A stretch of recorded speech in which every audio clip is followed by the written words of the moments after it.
Dr. Sarah Mitchell adjusted her reading glasses and leaned closer to the computer screen in her small office at the University of Virginia.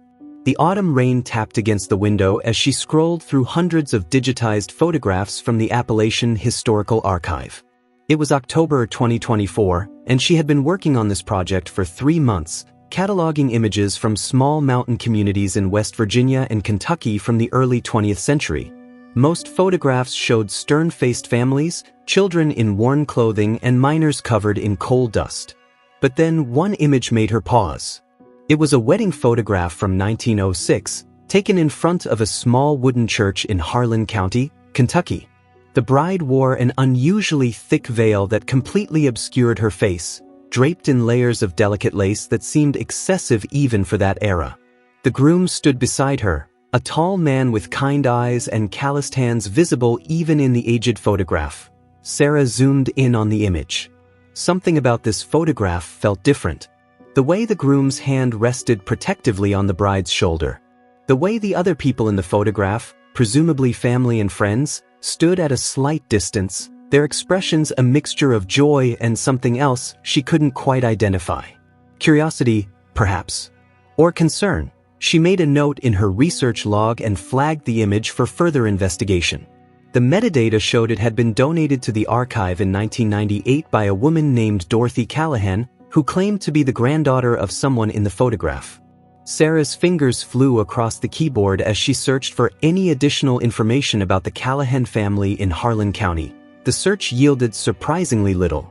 A few census records, some property deeds, and a brief mention in a local history book about coal mining families. But nothing that explained the mysterious wedding photograph. Sarah glanced at the clock. It was already 7 in the evening, and the university building was nearly empty. She should go home. But something about this image pulled at her, demanding answers. She picked up her phone and called her colleague, Dr. James Chin, who specialized in photographic restoration and analysis at Virginia Tech. After 3 rings, he answered. "James, I need your help with something," Sarah said, her voice tinged with excitement. "I found this wedding photo from 1906, and there's something unusual about it. The bride's veil is so thick you can't see her face at all. I was wondering if modern technology might help us see through it, maybe reveal what's underneath." James was quiet for a moment. "That's interesting. Veils from that period were typically semi-transparent. Send me the file, and I'll run it through some enhancement software. It might take a few days, but if there's anything to see, I'll find it." Sarah thanked him and sent the file immediately. As she packed her bag to leave, she took one last look at the photograph on her screen. Who are you, mysterious bride? What were you hiding? The next morning, Sarah arrived at her office with fresh determination. She had dreamed about the photograph all night, which was unusual for her. Normally, her research was methodical and detached, but this felt personal somehow. She decided to approach the mystery from a different angle. If she couldn't see the bride's face, perhaps she could learn about her life through other means. She started with the census records. The 1900 census for Harlan County showed dozens of families, but she needed to narrow it down.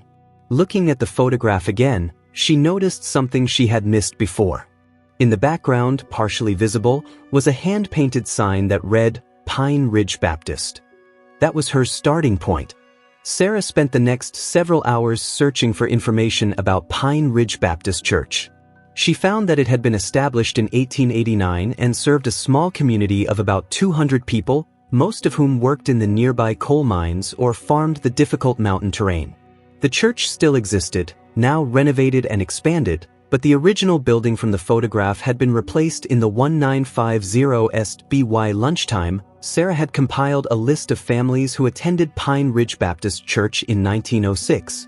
The process was tedious, cross-referencing church records that had been digitized with varying degrees of accuracy, matching names with census data, and trying to identify which families might have had a daughter of marriageable age around that time.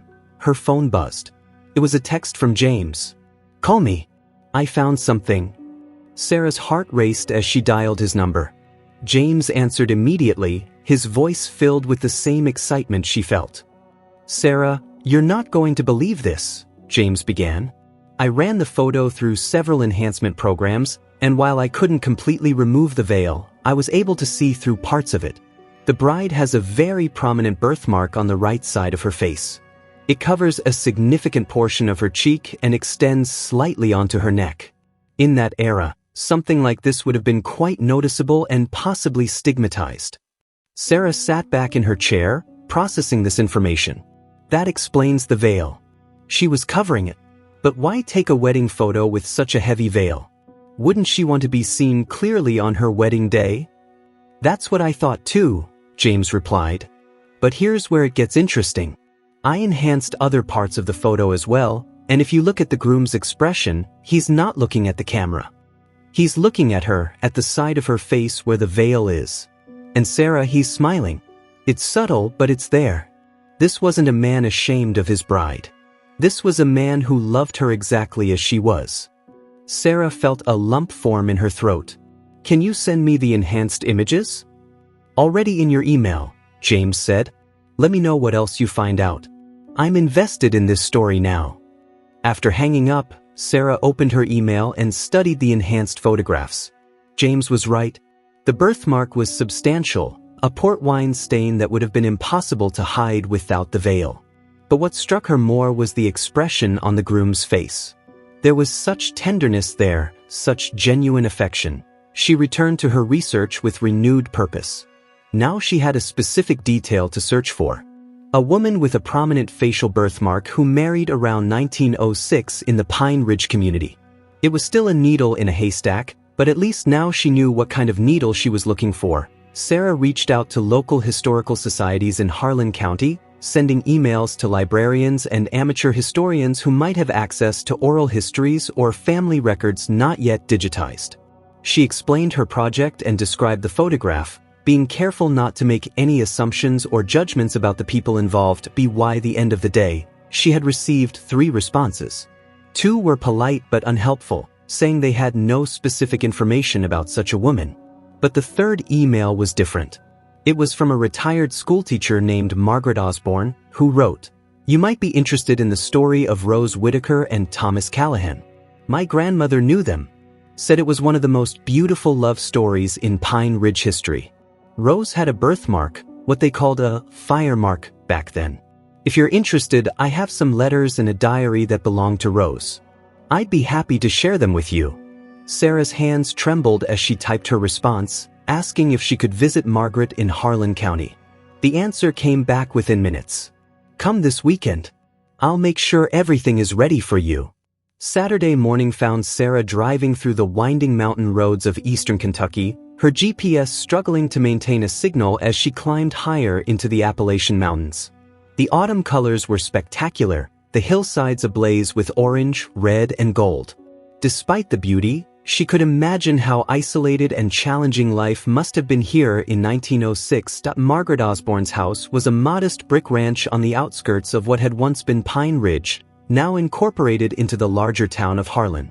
Margaret herself was a spry woman in her late 70s, with silver hair and sharp blue eyes that missed nothing. She welcomed Sarah warmly, offering coffee and homemade apple bread before leading her to a small dining room where several boxes had been carefully laid out on the table. "My grandmother was Emma Patterson," Margaret began, settling into her chair. She and Rose Whitaker were best friends from childhood. When Rose died in 1964, her daughter Dorothy, the one who donated that photograph, gave these things to my grandmother for safekeeping. Emma passed them to my mother and my mother to me. I've been waiting for someone who would care about Rose's story the way it deserves to be told." Sarah opened the first box carefully. Inside were letters, photographs, and 3 leather-bound journals. The handwriting was neat and careful, the ink faded but still legible. "Start with the diary from 1905, Margaret suggested. "That's where Rose's story really begins." Sarah opened the journal and began to read. Rose Whitaker's voice came through clearly across the decades, intelligent and thoughtful, tinged with a sadness that made Sarah's heart ache. The entries from early 1905 described Rose's daily life in Pine Ridge. She was 23 years old, living with her parents on a small farm. Her father worked in the coal mine 3 days a week and farmed the rest of the time. Rose helped her mother with the household work, tended the vegetable garden, and occasionally did seamstress work for other families in the community. But what dominated the entries was Rose's profound loneliness. She wrote about watching other young women in the community court, marry, and start families, while she remained isolated. The birthmark on her face had been there since birth, a large port wine stain that covered much of her right cheek and part of her neck. In an era when physical appearance was closely tied to social acceptance, Rose's mark had set her apart from childhood. Sarah read one entry from March 1905 aloud. "I attended the church social today, though I almost stayed home. Mother insisted. I stood in the corner for most of the evening, watching the dancing. Mary Ellen Hobbs looked so happy with her new beau, John Garrett. I should be glad for her. I am glad for her. But I cannot help but feel the sharp sting of envy. Not for John Garrett specifically, but for the ease with which she moves through the world. She does not feel eyes following her wherever she goes. She does not hear the whispered conversations that stop when she approaches. She is just Mary Ellen, beloved and normal. I am Rose, the girl with the fire mark." Margaret nodded as Sarah looked up from the page. It was hard for her. People back then didn't understand birthmarks. Some thought they were bad luck or a sign of sin. Rose's parents loved her dearly, but they couldn't protect her from the cruelty of ignorance. Sarah continued reading. The entries from spring and summer of 1905 painted a picture of a young woman who was deeply isolated despite living in a close-knit community. Rose was intelligent and creative, often writing poetry and observations about nature in her diary. But she had resigned herself to remaining unmarried, believing that no man would want her. Then, in September 1905, everything changed. Rose wrote, "A new family has moved to Pine Ridge. The Callahans came from Virginia, driven here by the promise of work in the mines. They have 3 sons, the eldest of whom is named Thomas. He came to the church service today, and I noticed him because he seemed as uncomfortable as I always feel. While everyone else gathered in groups after the service, he stood alone by the oak tree, looking at the mountains. I understood that look. It was the look of someone who doesn't quite fit in, who observes rather than participates." Sarah felt a chill run down her spine. This was the groom from the photograph. She looked at Margaret. "Thomas Callahan. He's the man in the wedding photo." "He is," Margaret confirmed. "Keep reading. It gets better." The next entry was dated a week later. Rose described an encounter at the general store in Pine Ridge. She had been selecting fabric for a new dress when Thomas Callahan entered with his mother. Rose, as usual, had positioned herself with her right side away from others, trying to minimize the visibility of her birthmark. But when Thomas approached the counter next to her, he spoke to her directly, asking her opinion on which of 2 work shirts would last longer. Rose wrote, "I was so startled that someone had spoken to me that I almost didn't respond. But he waited patiently, his brown eyes kind and genuinely interested in my answer. I examined both shirts and recommended the heavier flannel, explaining that the weave would hold up better to the rough work in the mines. He thanked me sincerely and purchased the shirt I suggested. As he turned to leave, he smiled at me. Not a pitying smile or a curious stare, but a real smile, as if I were just another person in the store. I realized something in that moment. He had looked directly at my face, birthmark and all, and his expression had not changed. There had been no revulsion, no curiosity, just simple courtesy. It was such a small thing, but it felt like a gift. Over the following months, Rose's diary entries began to change in tone. Thomas Callahan appeared more frequently, always treating Rose with the same casual respect he showed everyone else. They began having conversations after church services, discussing books they had read, the changing seasons, and their shared observations about life in the mountains. Thomas, Rose learned, was 26 years old, well-read despite limited formal education, and thoughtful in a way that stood apart from the rough-and-tumble nature of most young men in the mining community. Sarah read an entry from December 1905. Thomas walked me home from church today. It happened naturally, without fanfare.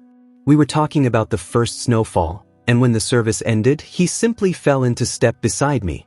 My mother and father had already started home, and for a moment I felt panic. What would people say? But then I looked at Thomas, and he was pointing out a hawk circling above the ridge, completely unconcerned with what anyone might think. We talked the entire mile to my house. He told me about his life in Virginia, about his love of the mountains, about his dreams of eventually having his own piece of land. He asked about my life too, questions that showed he had been paying attention to the things I had told him before. When we reached my house, he tipped his hat and said he hoped we could talk again soon. I went inside and sat by the window, watching him walk back toward town, and I felt something I had never allowed myself to feel before. Margaret refilled Sarah's coffee cup. My grandmother said that's when the whole town started paying attention. Thomas Callahan was courting Rose Whitaker, and he wasn't doing it in secret. He was proud to be seen with her. Sarah turned the pages, absorbed in the unfolding story. In January 1906, Thomas began visiting Rose's family regularly. He would come for Sunday dinner, help her father with farm work, and spend hours talking with Rose on the porch, even in the cold winter weather. Rose's diary entries from this period were filled with cautious joy. She was falling in love, but she was also terrified that it would end, that Thomas would eventually see her the way others did and pull away. The turning point came in March 1906. Rose wrote, "Today I asked Thomas the question I have been afraid to ask. We were sitting by the creek, watching the water rush over the rocks, swollen from the spring melt. I turned to him and asked why he spent time with me. Why he chose me when there were other girls in Pine Ridge without marks, without the stares and whispers." He was quiet for a long moment, and I felt my heart breaking, certain that my question had finally pushed him away. But then he looked at me, really looked at me, and he said something I will never forget. He said, "Rose, when I look at you, I see the kindest person I have ever met. I see someone who reads poetry and understands the silence of the mountains. I see someone who is thoughtful and intelligent and brave enough to keep showing up even when the world hasn't been kind. The mark on your face is just part of your face, the same way my crooked nose is part of mine, or the scar on my hand from a mining accident is part of mine. It doesn't define you. Why would I care about something so superficial when everything important about you is so extraordinary?" I cried then, unable to hold back tears I had been storing for years. And Thomas, dear Thomas, simply held my hand and waited until I was ready to walk back. Sarah found herself blinking back tears. This was exactly the kind of authentic human drama she loved discovering in her research.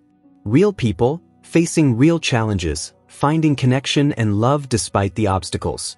The diary entries from April and May 1906 documented Thomas's formal proposal and the family's preparations for the wedding. Rose's parents were overjoyed. The Callahan family, Thomas's mother in particular, embraced Rose warmly. But Rose was also anxious about the wedding itself, particularly about being photographed. She wrote in May, "Thomas suggested we have our wedding photograph taken. It is an expense, but his mother insists on paying for it as a gift. I told Thomas the first wanted to wear a thick veil, one that would cover my face completely. He was confused at first, asking why I would want to hide on our wedding day. I explained that I wanted our photograph to be beautiful, something we could look at for years without seeing the stares it might provoke. Thomas was quiet, and I worried I had upset him. But then he said, 'Rose, I want you to do whatever makes you comfortable. If wearing a heavy veil makes you feel safe and happy on our wedding day, then that's what you should do. But I want you to know that I will be looking at you under that veil, and I will see the most beautiful bride in Kentucky. I love him more than I can express in words.'" Margaret stood and retrieved another photograph from a different box. This one was dated 1920 and showed an older couple standing in front of a wooden house. The woman, Rose, was smiling broadly, her birthmark clearly visible. The man beside her, Thomas, had his arm around her waist, and both looked genuinely happy. This was taken 14 years after their wedding, Margaret explained. By then, Rose had stopped covering her face. Thomas's acceptance had given her the strength to accept herself. But it didn't happen overnight. Sarah spent the rest of the weekend with Margaret, going through the boxes of letters and photographs, piecing together Rose and Thomas's life after the wedding. What emerged was a story of gradual transformation, both personal and communal.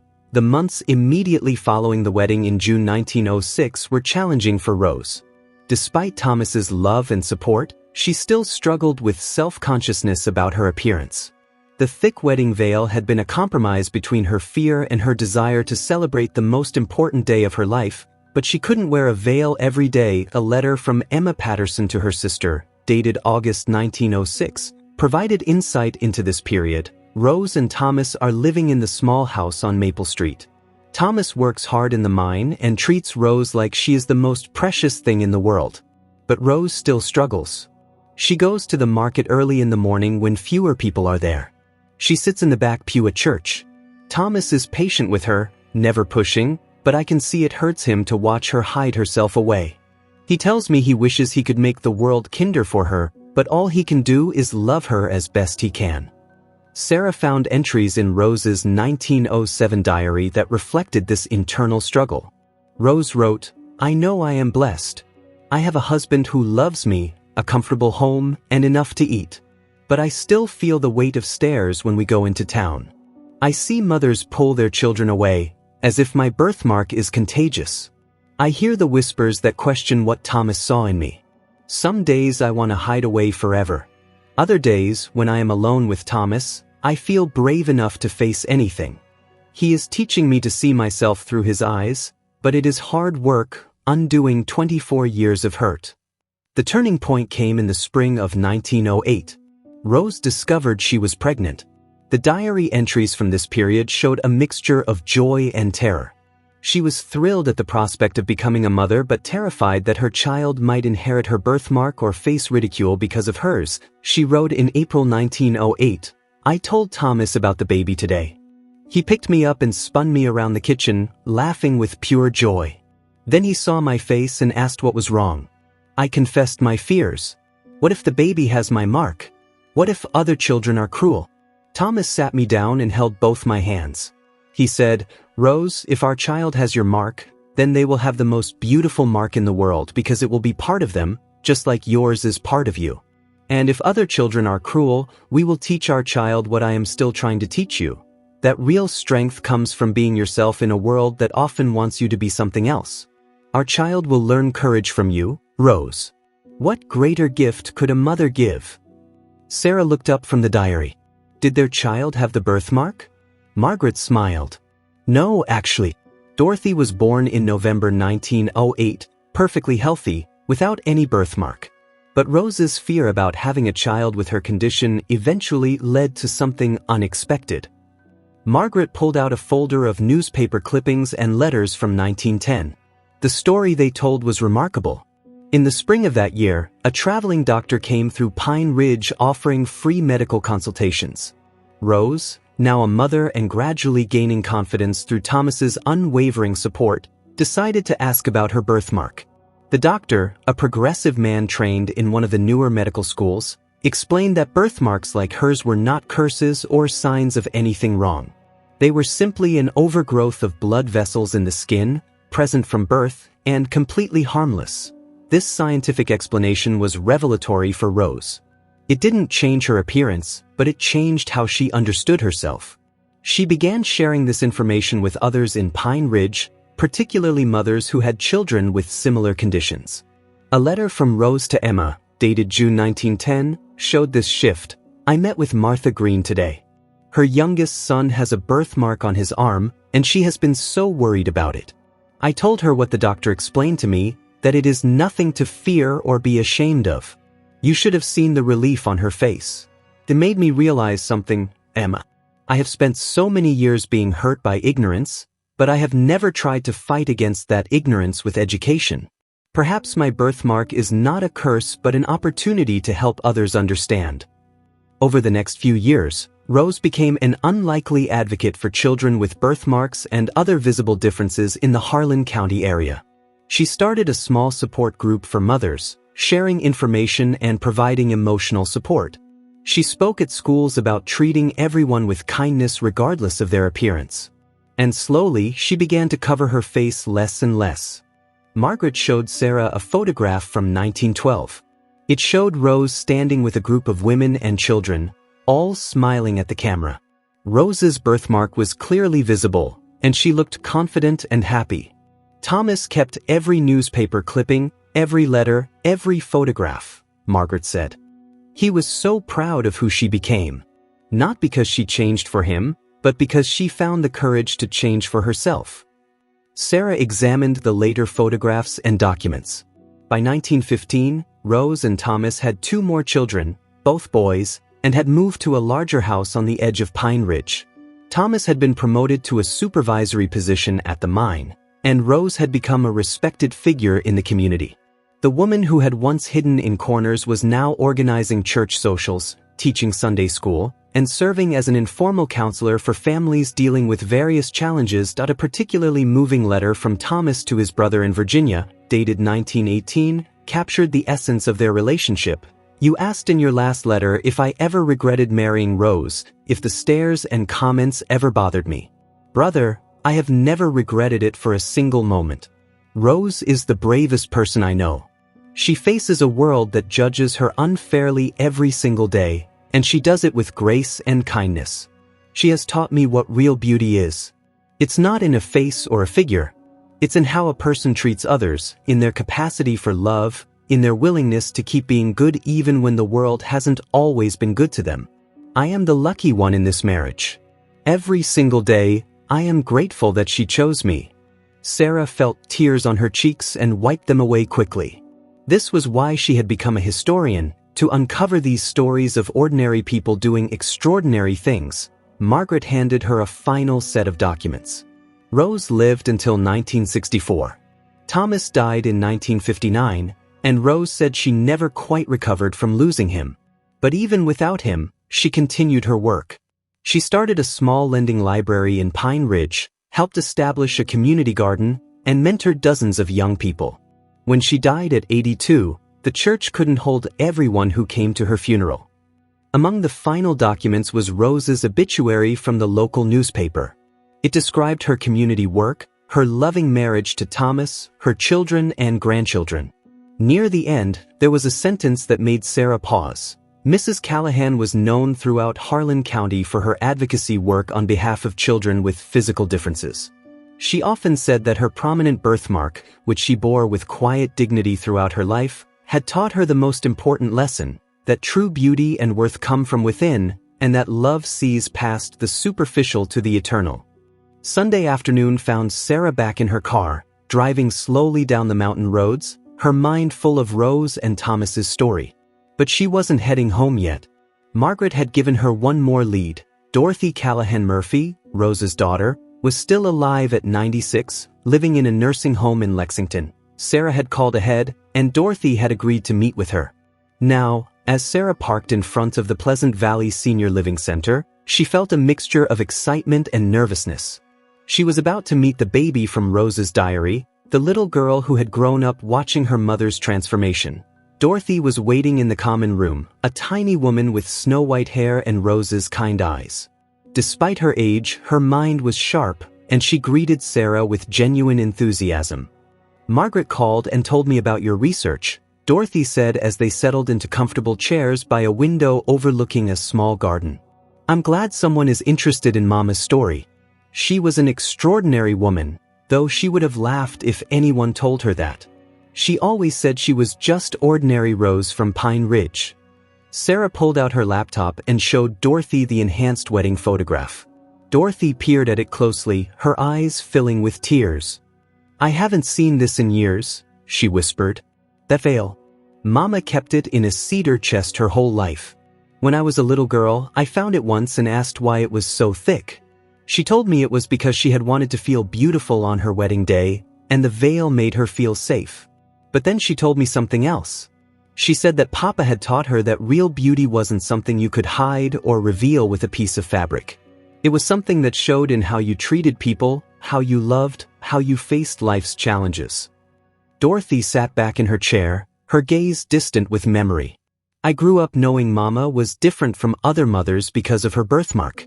But Papa never let it be a source of shame. He talked about it matter-of-factly, the way you might mention someone's height or hair color. Just part of who Mama was. And Mama, she never complained about it, never asked, 'Why me?' She said it had taught her compassion, and that was worth more than an unmarked face." Sarah asked about Rose's work with other families. Dorothy smiled. "Oh, That started when I was about 2 years old. A young couple, the Hendersons, had a baby boy with a cleft lip. Back then, people were terrified of anything they didn't understand. The mother was devastated, thought it was punishment for something she'd done wrong. Mama heard about it and went to visit them.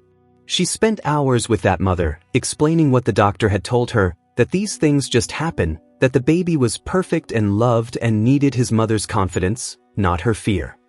Dorothy continued, that visit changed everything for that family.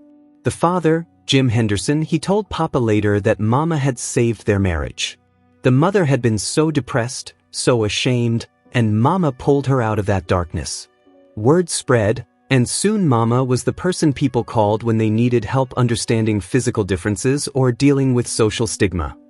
Sarah learned that Rose had kept detailed records of the family she helped, not out of pride, but to track medical information and resources. In an era before support groups and widespread medical knowledge, Rose had created an informal network of families dealing with similar challenges.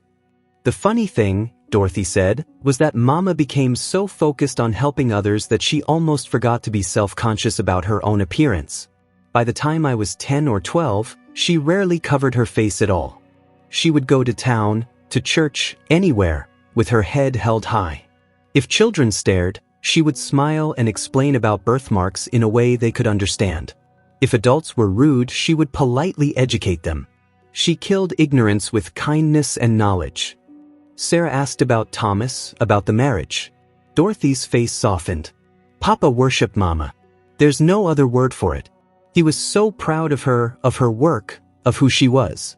He would brag about her accomplishments to anyone who would listen. When she spoke at the school about treating people with differences kindly, Papa sat in the front row with the biggest smile on his face. When she started the lending library, Papa built all the shelves himself. They were true partners in everything. Dorothy pulled a worn photograph from her pocket. It showed Rose and Thomas in their 70s, sitting on a porch swing, Thomas's arm around Rose's shoulders, both of them laughing at something off camera. This was taken about a year before Papa died. Look at them. They're old, worn by hard work and hard years, but look at the joy. That's what real love looks like. Alas, it grows. It celebrates everything, including the marks and scars that life leaves on us. Sarah asked about the wedding photograph, why it had been taken with such a heavy veil if Rose had eventually become so confident.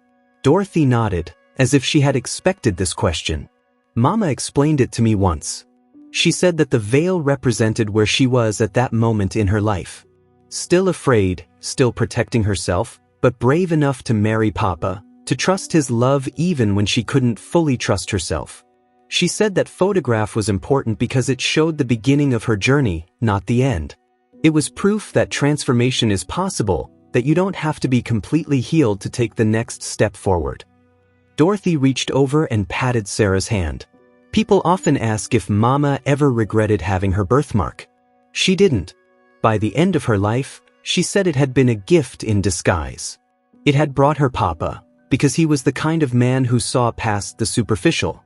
It had given her a purpose, helping other families.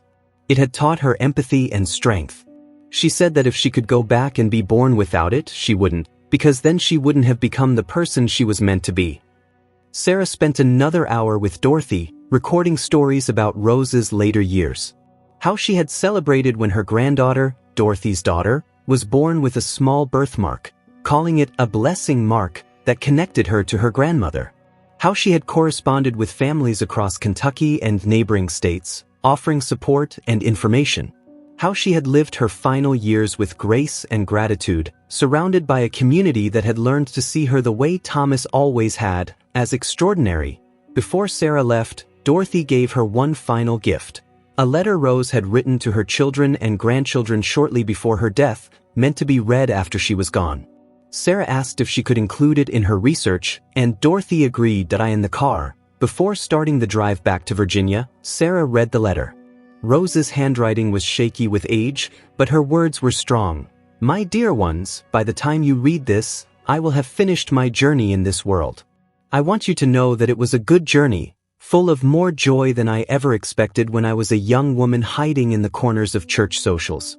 Your father, my Thomas, taught me the most important lesson I ever learned, that we are all deserving of love exactly as we are. Not when we fix ourselves, not when we hide our flaws, but right now, in this moment, with all our imperfections visible. The birthmark on my face was my teacher. It taught me empathy for others who are different. It taught me that real beauty comes from kindness and courage. It taught me that the people worth having in your life are the ones who see you, all of you, and choose to love what they see. I pray that each of you will have your own Thomas, someone who sees your whole self and treasures it. And I pray that you will be that person for someone else, looking past the surface to the beautiful soul beneath. The world is full of wounded people wearing invisible veils, hiding what they fear others will judge. Be the person who makes them feel safe enough to remove those veils. Be kind. Be curious.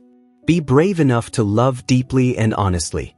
These things matter more than any mark or scar or difference. I lived 82 years in this body, with this face, and I lived well because I was loved and because I learned to love in return. What more could anyone ask for? With all my love, Mama. Sarah sat in the parking lot, tears streaming freely now, no longer caring who might see. This was exactly the kind of story she had hoped to find when she started examining that wedding photograph. A story of transformation, love, courage, and community. A story that resonated across generations because it spoke to universal human experiences. The fear of rejection, the power of acceptance, the courage it takes to be yourself in a world that often demands conformity. Back in her office the following week, Sarah began writing her research article. She titled it Behind the Veil, The Story of Rose Whitaker Callahan and the Transformative Power of Unconditional Love in Early 20th Century Appalachia. But she knew the academic article was just the beginning. This story needed to be shared more widely. She contacted several historical journals and magazines focused on Appalachian history. She reached out to documentary filmmakers. She started a blog post series featuring the photographs and excerpts from Rose's diaries, always careful to protect the family's privacy while honoring Rose's memory. The response was overwhelming. People from around the world reached out, sharing their own stories of overcoming stigma related to physical differences, of finding love despite society's narrow beauty standards, of learning to see themselves through kinder eyes. One email particularly touched Sarah. It was from a young woman with a port wine birthmark similar to Rose's. She wrote, "I have spent my entire life hating my face, hiding it whenever possible. I'm 25 years old and have never felt beautiful. Reading about Rose, about how she found love and purpose and peace with herself, has given me hope that maybe I can too. Thank you for telling her story. She reached across more than 100 years to help me see myself differently." Sarah shared that email with Dorothy, who cried and said, "That's exactly what Mama would have wanted." Her story helping someone else find courage. 3 months after her initial discovery of the wedding photograph, Sarah organized a small exhibit at the Appalachian Historical Archive. It featured the wedding photograph, the enhanced image showing Rose's birthmark, photographs from throughout Rose's life, excerpts from her diaries, and information about her advocacy work. The exhibit was titled, Seeing Rose, One Woman's Journey from Hiding to Healing in Appalachian, Kentucky. On the opening night, Dorothy attended, along with several of Rose and Thomas's grandchildren and great-grandchildren. Margaret Osborne came too, bringing the original boxes of letters and diaries to display. And standing near the back, quiet but attentive, were several families from modern-day Harlan County whose children had birthmarks or other visible differences. They had read about the exhibit online and had driven to see the story of a woman who had paved the way for their own children to be accepted and celebrated. Sarah gave a short talk, explaining how she had discovered the photograph and what she had learned from researching Rose's life. She talked about the importance of looking beyond the surface, of questioning our assumptions, of recognizing that every person we meet has a story worth understanding. She concluded by reading Rose's final letter, her voice breaking with emotion on the final lines. After her talk, a young girl approached Sarah. She was about 7 years old with a large birthmark covering part of her forehead and cheek. She was holding her mother's hand tightly, but she looked directly at Sarah with brave eyes. "Is it true?" the girl asked. "Did Rose really become happy even with her mark?" Sarah knelt down to the girl's eye level. Yes, it's absolutely true. She became not just happy, but one of the most beloved people in her community. She helped so many people, taught so many lessons, and lived a wonderful life. Her birthmark made her who she was, and who she was pretty amazing. The girl thought about this for a moment, then nodded seriously. My mom says I'm beautiful the way I am. But sometimes kids at school are mean. Sarah glanced up at the mother, whose eyes were wet with tears, then back at the girl. Rose dealt with mean people too. But you know what she learned? That the people who are kind, who see you for who you really are, those are the people who matter. The others are just showing that they don't understand yet. Maybe you can be like Rose and help them understand. The girl smiled, a gap-toothed grin that lit up her whole face. I can do that. I'm brave like Rose. Yes, you are, Sarah agreed. Very brave. As the exhibition continued over the following weeks, Sarah kept in touch with Dorothy and the rest of Rose's family. She learned more stories, gathered more photographs, and began planning a more comprehensive book about Rose's life and legacy. But more than that, she thought about the lessons Rose's story held for modern times. In an era of social media and constant image curation, of filters and photo editing, of impossible beauty standards, Rose's story felt more relevant than ever.